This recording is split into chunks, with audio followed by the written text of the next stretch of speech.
Process झालेले आहेत, police verification झालं, डॉक्युमेंट झाले, मेडिकल झाले, आता नियुक्ती देणार आहेत आणि हे का रिझल्ट रिवाईज करतायत? कुठलीही कोर्टची ऑर्डर नाही आहे.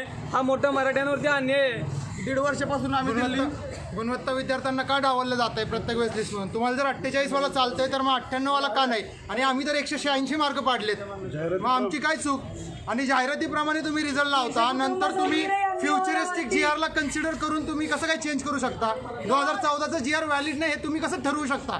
काय कोणत्या बेसिसवर तुम्ही आज आमचा रिझल्ट रिवाईज केला आहे जो आता आला डिसेंबर 19ला आमची 14 नुसार निवड झाली तो तुम्ही इनव्हॅलिड ठरवता? कोणत्या बेसिसवर ठरवता? मराठा आरक्षण नाही येतात, तो GR लागू झाला, मराठा आरक्षण नाही ह्याच्यात लागू झाला, नंतरचा GR नाही लागू झाला. म्हणजे तुम्ही प्री लावणार GR 14 नुसार, मेन 2018 नुसार, आम्ही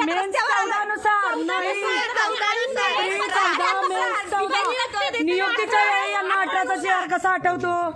नियुक्तीच्या वेळी 18चा GR कसा आठवतो यांना? अजूनही मराठा समाजाला बाहेर जायचं असेल ना तर आज 10% जे आहे ना ते पण बाहेर फेकले जात आहे. सगळ्यांनी आजही पहा, आज आमची जी कंडिशन झाली ना उद्या तुमची किंवा तुमच्या पोराबाळांचीही होईल. आज जर साथ नाही दिली तर आज आपण आहोत, आम्ही लढलोय शेवटपर्यंत, लाखोने निवेदन दिले, कोणीही उभं केलं नाही आम्हाला कोणत्याच डिपार्टमेंटला, प्रत्येकाने डावलून लावलं. आज सर्व मराठा समाजाने आमच्यासाठी एकत्र झालं पाहिजे. एवढ्या पोरांचं भविष्य चांगलीला लागलेलं आहे.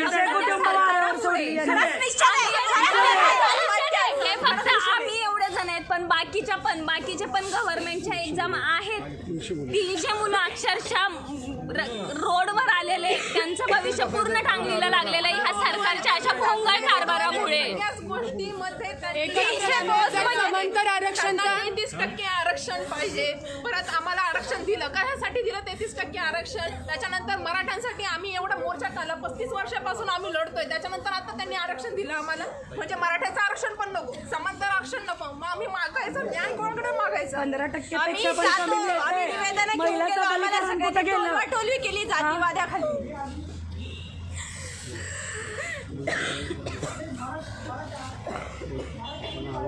निषेध असो, निषेध असो,